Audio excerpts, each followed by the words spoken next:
You're listening to Passing Time, a Detroit Lions podcast. We're one pride and all grit, with a passion for Detroit Lions football. Whether you're between meetings, between classes, sitting in traffic, or just relaxing at home, if you have time to pass, pass it with Passing Time. Detroit Lions Talk. Welcome back, everybody. Thanks for tuning in to making Passing Time one of your weekly listens. Brian, this is episode number 54. Yep. And you're on the clock and you're passing time with us, a Detroit Lions podcast. I'm Rob. And I'm Brian. Simple podcast today. Breaking news. Terrion Arnold news. Brian. Terrion Arnold. Yep. We're gonna dive into that. We're gonna talk about like best case scenario, worst case scenario. Kind of a little bit of a legal dive into it, what they're looking for, how he can get off.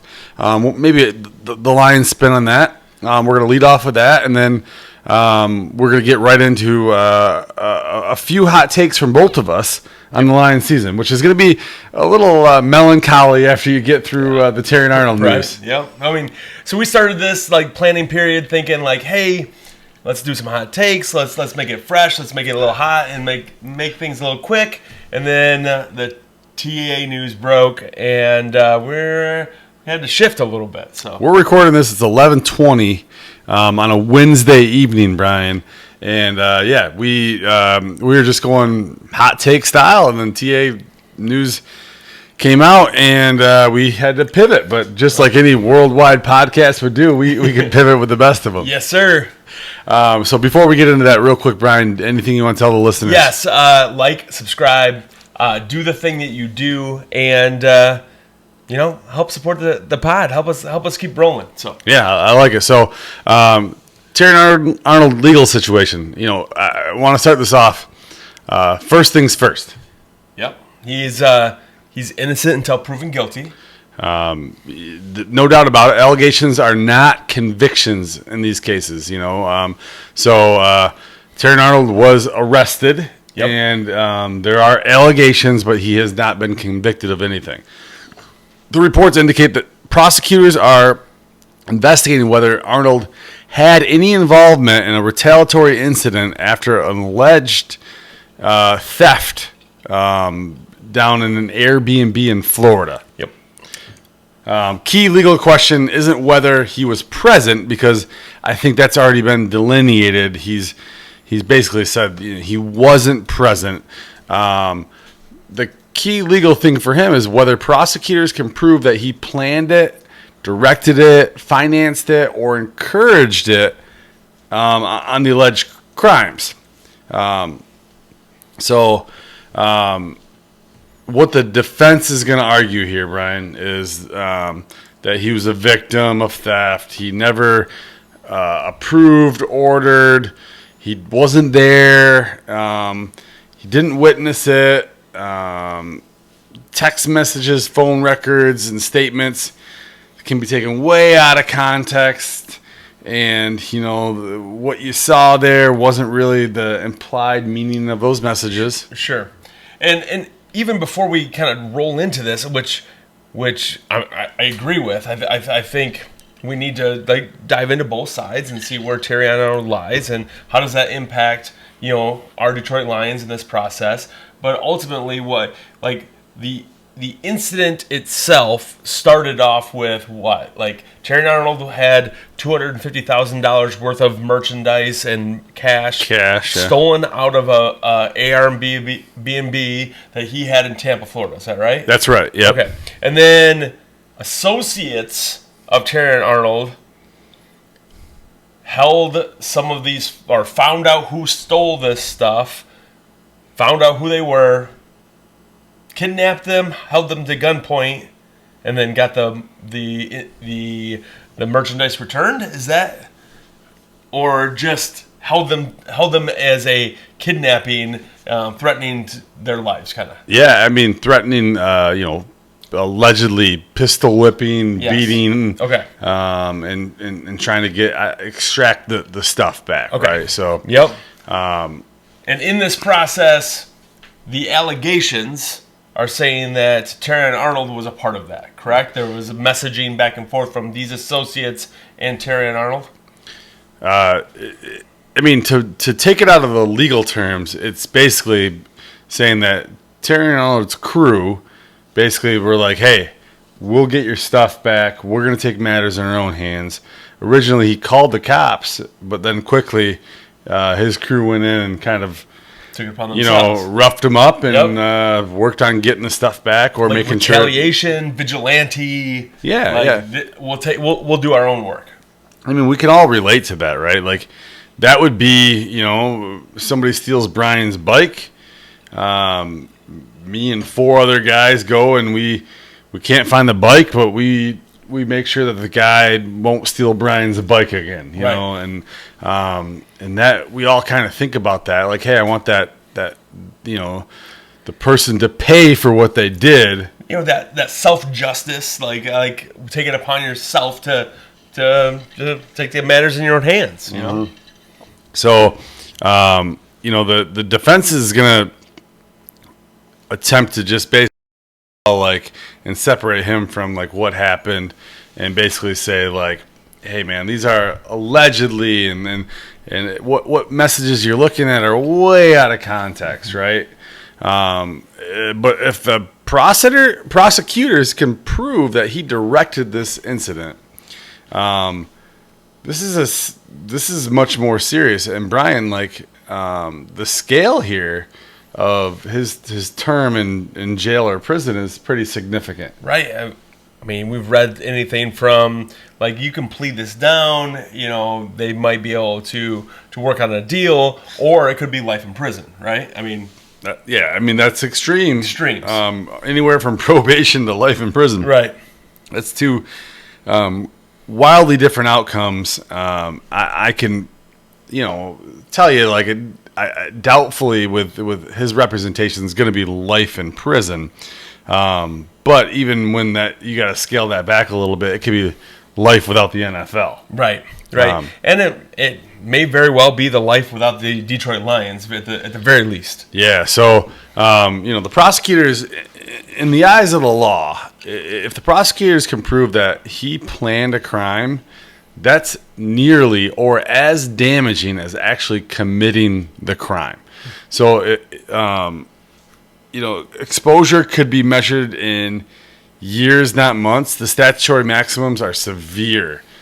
Plea deals often result in lower sentences, but they result in sentences, especially when it's tough. So for TA and the defense and the prosecution, what matters most here is the phone records, the text messages. Yeah. Are there Venmos back and forth? Are there financial transactions? Location data. We're all pinging off everything. There's cameras now, the flock cameras everywhere, right? And then testimony from anybody cooperating. He's got a group of best buds, but when those guys are getting the book thrown at them, they might not fall on the sword for TA. Right, and it sounds like right now the testimony from these guys is what the prosecution is relying on, and what kind of deal have they offered the crew, if you will, and what is their motivation in order to either protect or not to Terrion Arnold in this process. So. Yeah. So, as Lions fans, right now this is a legal story, not a football story, though he's not going to be, at least for a period of time, on the football field. Right. And that makes you start to think when it comes to OTAs and you see Terrion Arnold working on the second field with the second team defense versus the first field and the first team defense. Is that telling? When they had questions to Dan Campbell and you asked him, hey, why is Terrion working over there? He's got to earn his position. You see Ennis Rakestraw, you see DJ Reed, you see Rocky Sin, working on that first team defense, getting first team reps at corner. Is that telling? Yeah, I would say, Yes, that's very telling right now. But the Lions in the NFL are typically a little bit slower to react. Sure. You look at the Rashee Rice, deal, very different. But the NFL is still trying to wait to react on that. I don't know. We're 18 months from kind of when that incident, but the legal process is kind of playing out, and there's been some reaction, but not full reaction to that. Right. And the Lions, continue to hold themselves to a standard of character, football etiquette, and good people in their room. So are they going to allow even this distraction to be a distraction? Or are they going to cut ties regardless of the legal outcomes of this issue? Yeah, and the Lions went the angle of culture, right? They've been talking about culture. Campbell was hired to deliver culture, and that this could be something that severely interferes with that culture. 100%. And right now, the statement the Lions have just given out, it says that there's no comment. They don't want to interfere with the legal process, which makes sense. They're going to let the prosecutors, they're going to let the courts do their job. They're going to let the NFL determine whether this is something that they need to intervene with first. And I'm sure TA has told the Lions a story. And they have to either trust TA in his process and his word or not. So. Yeah, we'll stick to the North. There's been Josh Jacobs. Has been basically not allegedly. I think they're basically saying something happened. Yeah, he was doing that. And the NFL hasn't reacted. This is now a month or so past, right? So this is going to be very slow moving. Hopefully TA's lawyers get him out of jail, which he probably will be out of jail very quickly, and let this all play out in court. But, man, this is going to be a significant news story for a while. Yep, and, it makes you think, you bolstered your defensive backs. You brought in some youth. You brought in some veterans, and maybe you're dependent on these guys because you knew a little bit more about this story going through. So I mean, speculation. Very, very speculative. So what we want you guys to take from what was the diatribe right there. I think there's 3 major bullet points, Brian. Until actual charges, evidence, court filings are fully vetted, this is just kind of a wait-and-see situation, right? We don't know. I'm not a legal prosecutor. I'm not a lawyer, so I don't know. All I'm doing is reading on X and determining what I should believe or not believe. So, the range of outcomes here is giant,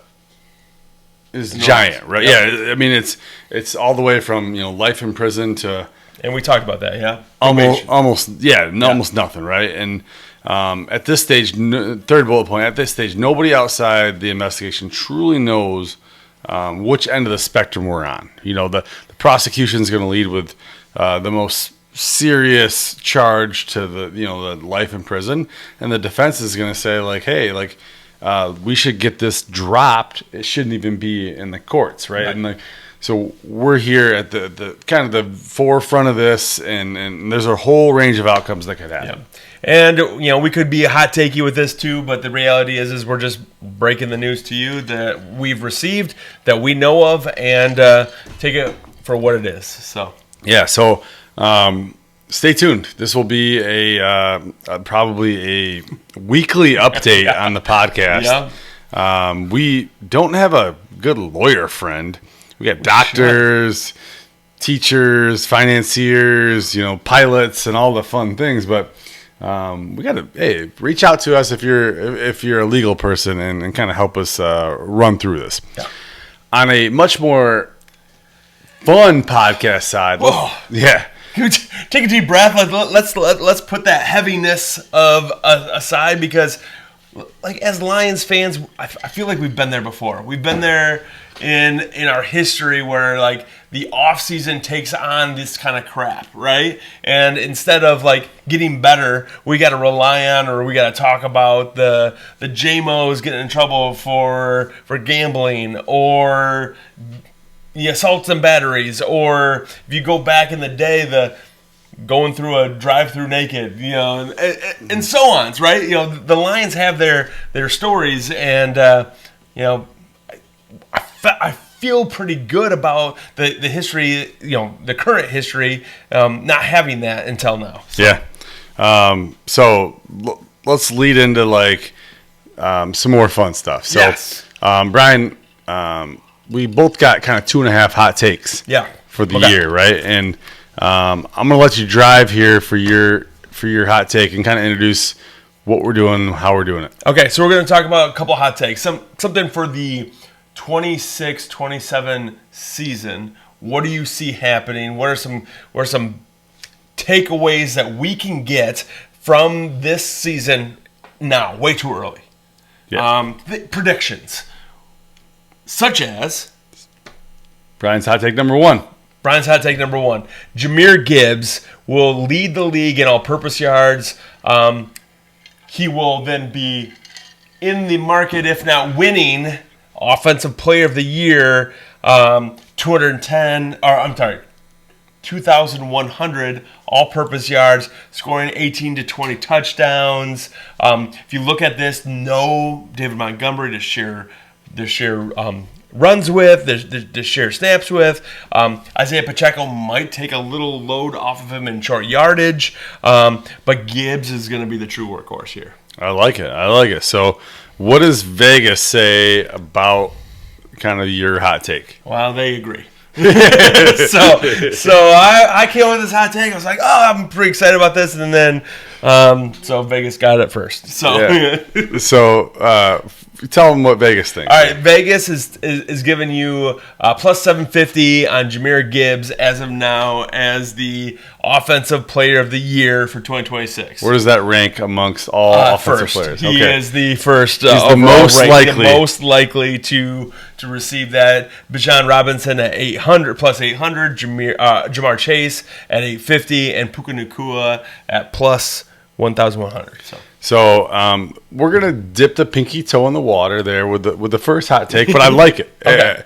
It's a good hot take. I think Drew Petzing is here to get the most out of what we have. Jahmyr Gibbs, right? Yes. And that's been talked about quite a bit, where yes. he's gonna utilize him quite a bit. This is kind of a weird one because I was thinking about this. I made this. We're sitting here. We've been doing our homework, thinking about this. But there's a name on this list that might end up being very prominent based on the breaking news tonight. So, okay. My first hot take is the rookie defensive trio of Derek Moore, Jimmy Rolder, and Keith Abney will be playing meaningful snaps in games that matter. So let me just give you a breakdown of these guys. Again, Derek Moore led Michigan in both sacks, tackles for a loss, despite playing under 40 snaps per game. Michigan rotated guys. They had first wave. They had second wave. They actually had third wave. They really believed in keeping guys fresh throughout the game. He posted a 17.5% pressure rate, one of the best in the Big Ten. Playing opposite of Hutchinson means offensive can't slide protection his way. So in college, everything slid his way. In Detroit, everything slides Aiden's way to an extreme level. So he's going to be out. Basically, I mean, he has to win some of his one-on-ones, and Holmes traded up for him. This is not a developmental edge that we're working with. This is a guy that we took. He's an edge setter. He's a run stuffer, but he's also proven that he can get tackles for a loss, sacks, and be a disruptor. So I think he finishes with, somewhere in that 7, 8, 9, 10 plus sacks on the year. Okay. And partially the credit should go to Aiden and, the middle of that defensive line as well. But he's going to be the guy that they're like, you know what? make this guy beat us, and I think he's going to win that battle. So that's guy number one. Number one, okay. Do you have a comment there? I like it. Like Derek Moore is the guy that when we drafted him, I had some question marks, and I had to go back and do some of my homework. And the more I'm watching this guy, and the more I go back and watch those Michigan games outside of just being a fan, but more of being like doing that research, you find that he's a player. Yeah. So excited about that. Second is Jimmy Rolder. Again, I'll give you a little background on him. Led Michigan in tackles last year, 73 tackles. Had an interception, solid in coverage. Coaches are already been praising him. He's been name dropped multiple times by coaches, players during spring practice. Recorded a pick during minicamp. Okay. Classic Dan Campbell traits. One of the reasons they drafted him. Smart, physical. He has special teams value. I think he wins a role similar to when Malcolm Rodriguez was playing his most football with Detroit, his rookie year. Okay. So, meaningful snaps. Yeah. And last, give you a chance to, any comment there? No, not yet. Okay. Go ahead. Keith Abney. This defensive back plays multiple positions. Has played corner, has played nickel, has played safety.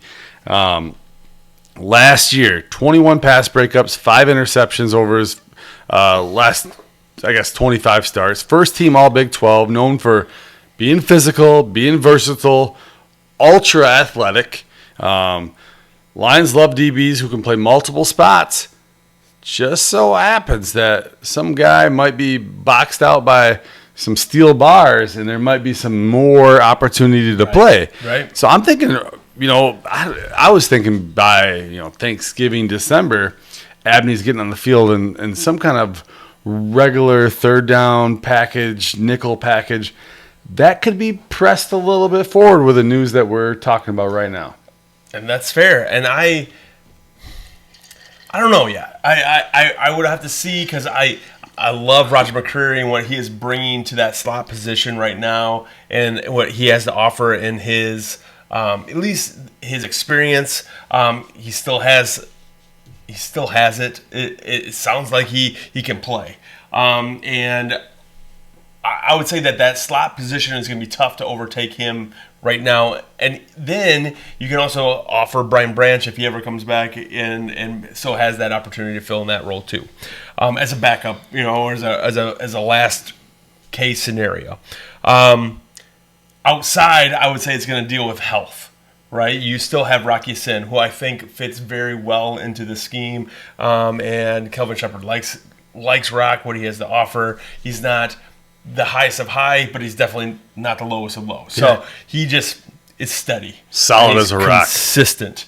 Ooh, I like that. So consistent. And if you tap into an Ennis Rakestraw, who we have not seen yet, if that guy can stay healthy, you might have lightning in a bottle. So it would be tough to crack those two spots, but maybe. Yeah. Maybe. And it's a hot take, so I get it. And then rolling back a little bit to Jimmy Rolder, I'm interested. I definitely have heard the name pop up with coaches, and I like that about him. I like the praise that they're giving him. I just also know that Kelvin Shepherd, and we'll get into this in a second, is going to be a little bit more apt to adjust and not play that three-backer scheme or that base scheme nearly as much. He's going to go to the nickel because I think that's who we have, the personnel who can support that, and so that limiting the meaningful snaps. So is he going to overtake then Derek Barnes at that spot? That would be your question mark. Surprising. It's going to be surprising. Shepard loves Barnes, right? Exactly. He's on record, yeah. Shepard says, he's my little brother. He's a guy that he looks after. He wants to give him every opportunity to be successful. So overtaking Derek Barnes is going to be difficult. Yeah. Unless an injury happens or Derek Barnes just can't get the job done. So I think, when we are recording this podcast later on, we'll be talking about Brad Holmes masterclass draft. You know, we haven't talked about the first rounder and what he's going to do. In this podcast, we've talked about it in previous podcast, Blake Miller. But I think we're going to get back to like, wow, Brad Holmes, like, back at it. You hit this one out of the park. So Brian's hot take number 2. All right, so I'm looking at defensive side of the ball, which is interesting to say because we developed these hot takes before the TA news. But even with the TA news, I'm going to say that the Detroit Lions are a top 10 defense in the NFL.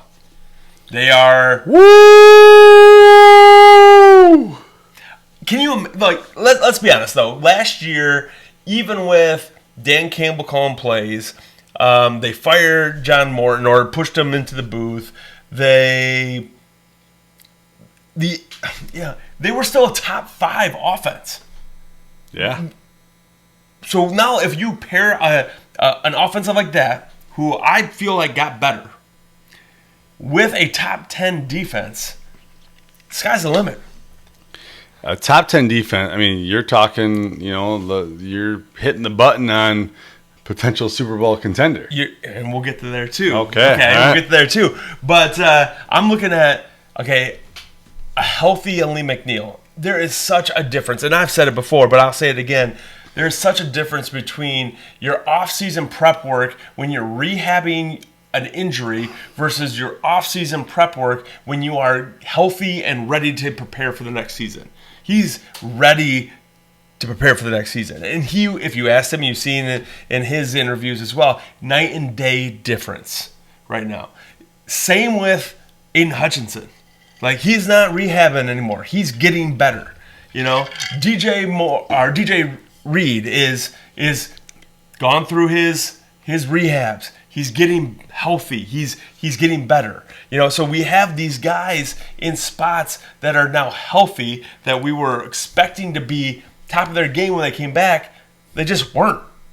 So before you hit that button on Lions Super Bowl and you're buying into this hype, let me tell you why it's a hot take. Okay. We just talked about Terrion Arnold. Yeah. Okay. We talked about Enos Rakestraw. You got to see something before you can believe something, right? Completely agree. We talked about Brian Branch. Is he going to be a contributor by December? I think with the depth that we've created, we have made it available for us to get to week 5 or 6 and bring Brian Branch and not force him back fast. So 5 or 6. That's early. That's early in the timeline, right? But I'm also hearing other stories about Brian Branch looking good, not healthy, but good in this process. Was he chewing on bark with Aaron Rodgers, getting that all? He might have been. Aaron Rodgers came back quick too from an Achilles. He can't run, but he came back quick. So different style of athlete. So also Kirby Joseph. He's not. He's testing it out. Sure. We're gone. A DJ Reader. There's a lot of question marks. And if what I'm saying is true, we're going to rely on a rookie edge. We're going to talk about a rookie third linebacker. Keith Abney's going to play some meaningful snaps. Basically, what you're saying is like, hey, we have depth. You're basically saying our number 2s are so good, they're better than 2/3 of the league's number 1s. I can't say that. But together as a unit, I believe that they can play to that level. Okay, I want to be the devil's advocate for your hot I take. appreciate that. So I do think that Kirby comes back and gives us something. I don't know if he gives us a full season, but he gives us something. Brian Branch, as the season goes on, will give us something as well. Again, we just talked about Lee McNeil and Aiden Hutchinson and DJ Reed coming off of injury and being healthy. He is not going to be the Brian Branch of the beginning of last season or before. He's going to be coming off injury and rehabbing and continuing to work back into form. We're hoping that he can be the Brian Branch we know by playoffs. Yeah, that I like it. That makes me excited. I'd be very happy if that happens. So, my hot take, number 2. Okay. Sam LaPorta finishes as a top 3 NFL tight end. Oh. So I'm talking 90-plus catches, Oh. 1,000 yards, and finishes in the top 3 at the position. And there's some extremely intriguing tight ends out there that put up staggering numbers. Right? And so let me ask you this. Like, might not be on your list right now, but there's already been negotiations with Sam LaPorta in contracts. Mm-hmm. Do we sign him now? You better strike right now while you got the injury stink all over this guy, right? So Drew Petzing built Arizona's offense around tight ends. Arizona ranked top 10 in 12 personnel usage and number 1 in 13 personnel usage last year. Trey McBride led the league in tight end targets, tight end receptions, and receiving yards in 2025. Can I play devil's advocate with this as well? Yeah, you can let me get through a couple more bullet points and then roll. But if you have something that you are right there hot and bothered on, like we talk about 10, 12, 13 personnel with Drew Petzing a ton, but we're talking about that because he's coming from Arizona, who didn't have a wide receiver who could catch a ball, right? So when we say Drew Petzing relied or developed 13 personnel, yeah, because the 3 tight ends were his best players. And if he had an Amon-Ra St. Brown, Jamison Williams, and Isaac Tesla, in addition to Sam LaPorta, I'm only guessing that he wouldn't run 13 personnel nearly as much. So do you think the Lions are top 10 in the league in 13 personnel? No. Okay, so like this guy is known to find some success with it. And we have actually an upgraded tight end room. I believe that Drew Petzing is known for finding what works for his team. Okay. And so if that means he's going to force what works that he's had in the past, then I don't want him anymore. I want him to work with what he has. And I like Tyler Conklin. I think he's okay. You know, I like Brock Wright. I think he's okay. But he's not Sam LaPorta. All right, so he's definitely not Trey McBride, those guys. So what we have is a good tight end, number 1, and we have some support for him. Yeah. We also have some really good wide receivers. There's no doubt about it. Okay. So, and those wide receivers will take pressure off of the tight end, which correct. He's really figured out good ways to locate those tight ends. I do think the Lions are going to have a good offense this year.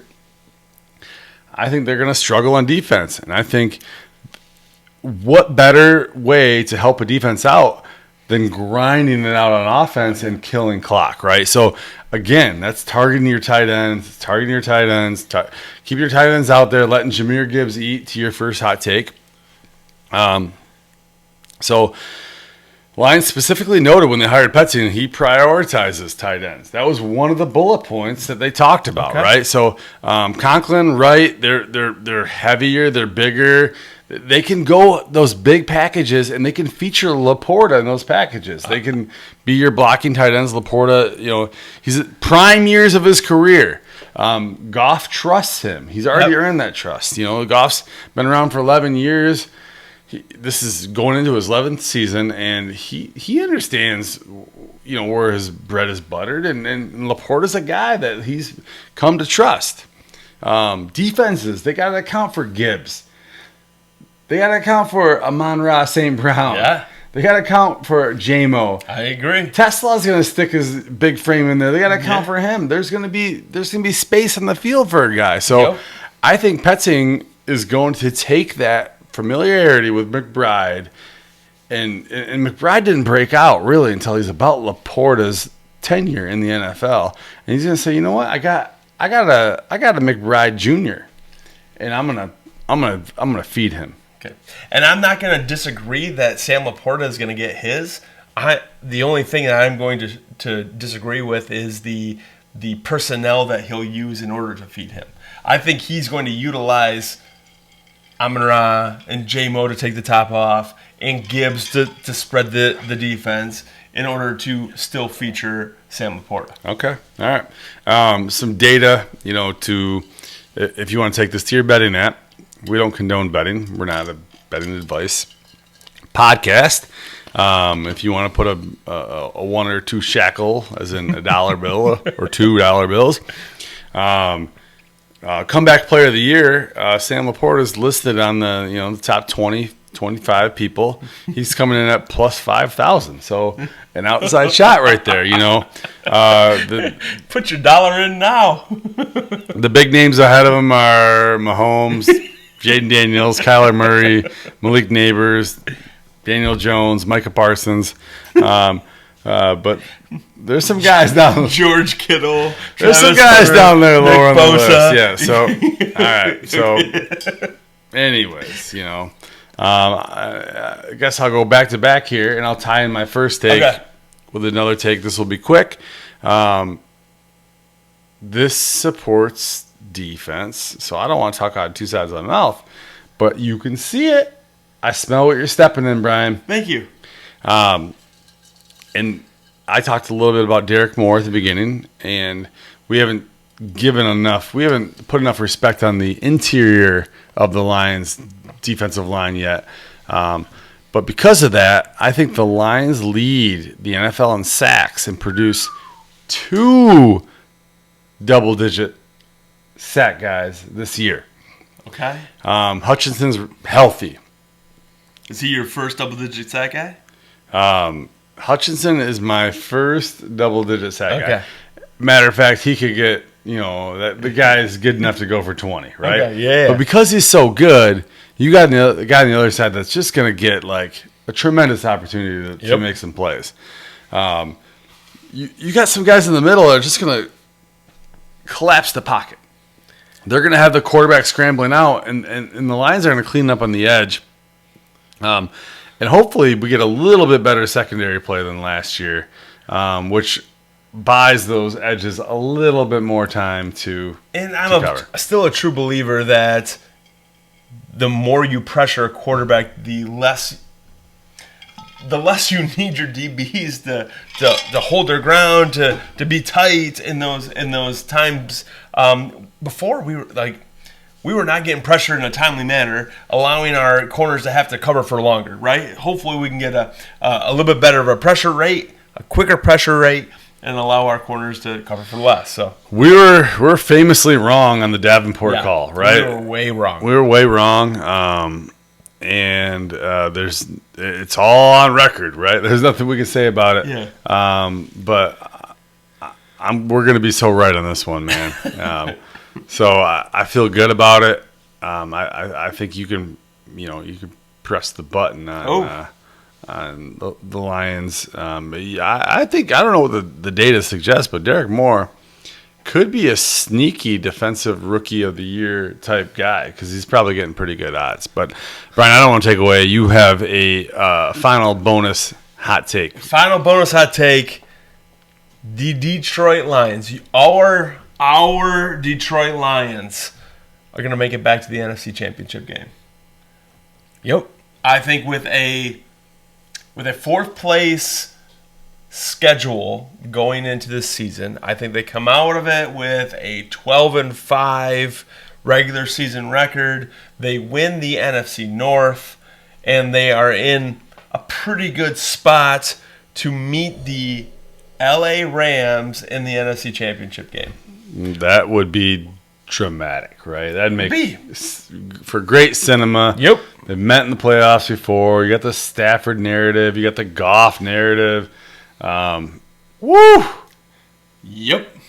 The podcast before and after, you won't want to miss that one. That'd be good. All right. I'm excited. I sweating bullets already thinking about it. So yeah. So and the NFC winner by Vegas is Rams are plus 295. The probable first place kind of. Yep. But the Lions are plus 930, and they're in the top 5, coming in at 5th. So, man, what a dichotomy of a podcast. We start off with real tough news on TA. And maybe if we could put a bow on it, I think the Lions. You said it earlier. They've got a lot more depth this year. So I don't think missing TA and we're a better team with him. I don't think missing him is going to tank this season. I think there's a couple other guys that like would really, really hurt. If Gibbs goes down, if Goff goes down, if Panay goes down, if Hutch goes down, that's like, hey, we might as well play for next year. I think, TA goes down, it's like, well, we didn't see much of him last year, and maybe we'll have less defensive holdings this year. Yeah, right? I couldn't say it better myself. Well, it's because you said that yourself. Yeah. So, Brian, a couple other fun data points I was just kind of pulling off. Protector of the year, Panay is best odds at plus 500 to be the best offensive lineman, hypothetically, this year. One thing I found interesting is coach of the year. John Harbaugh is number 1 at plus 600. Number 2 is Jesse Minter at plus 900. You got to scroll way down at plus 2,800, and you get a Dan Campbell down there, which is pretty fascinating. I think he is, in the scheme of things, he's on the lower half of that. So with a 4th place schedule, that could be kind of a fun one to kind of play around with a little bit. Pistons traded away Beef Stew today for 3 second-rounders. First overall, our first-round pick was? First-round pick, Akware out of Stanford. They traded up for him. 17 overall? Yeah, draft coverage is terrible because there are so many trades going on. Brian, you were talking. I don't need you to recite it perfectly, but like, talk about the second-round picks in the NFL quickly. So they were talking about the second-round picks. I heard this on the radio, and they're talking about of the 30 second-round picks, only 4 of them stayed with the team that actually had them to start with. So 26 of those picks have been traded. And of those 26 picks, they had been traded not just once, like 26 times, but they've been traded multiple times, upwards in the 70s of times. There was, I was talking about it before this, there was one particular pick that was traded back and forth between the same team upwards to 8 times. That's wild. They treat their picks quite a bit differently. Yep. We talk about Campbell being willy-nilly with his picks. The NBA with their second rounders, it's just wild. Tigers news, stick a fork in them. They're done. Lost again today. They lost a Scooble start. They should trade Scooble. Put a fork in them. Red Wings news. Larkin. Is he going to get traded? Are they going to force him to stay? Yeah, that's going to be interesting. Interesting stuff. Brian, if you're an odds maker and I gave you even money on Larkin being a Red Wing next year, which side would you take? I'm leaning towards they're going to make Larkin a Red Wing next year. Okay, yeah. I'm on the same side of that. Yeah. Anything else that you want to talk about? Just, again, we ask you to like the podcast, subscribe to the podcast. How couldn't you like this podcast? It's great. It's a fun podcast. We're bringing you that fire, that heat. Phil, share this with your coworkers, your grandmothers, all the people. Pass this podcast on. We're going to get Phil on the podcast. I like it. Lalone, when you're up in the sky, can you fly a banner with passing time behind us? Like Baki, can you hand out, your medical results and then put on, it would reduce your anxiety if you followed the podcast, T-Rob and all your traveling to Minnesota. Maybe we can get popular over there with all of our love for J.J. McCarthy. I know we haven't been featuring Bill the last few pods, but Bill, hand it out to all the kids that go into your PE class. Come on, help us out. Bill, you're on the back of a milk cart, man. I don't know if we're going to donate a whole segment to you next year, so you got to show some love over here to the pod. You got to show up. You got to just sit alongside us for one time. One time. I know it's the Mount Rushmore of podcasters. It's hard to sit next to us alone. You can relate to that. But hey, like, subscribe, follow, listen, have some fun with us. We're gonna try to bring the heat, both in the tough times and the good times. We're here all last year. We'll be here all this year. So, cheers! Thanks for passing time with us. We are a Detroit Lions podcast. Stay gritty. Go Lions. See you next week.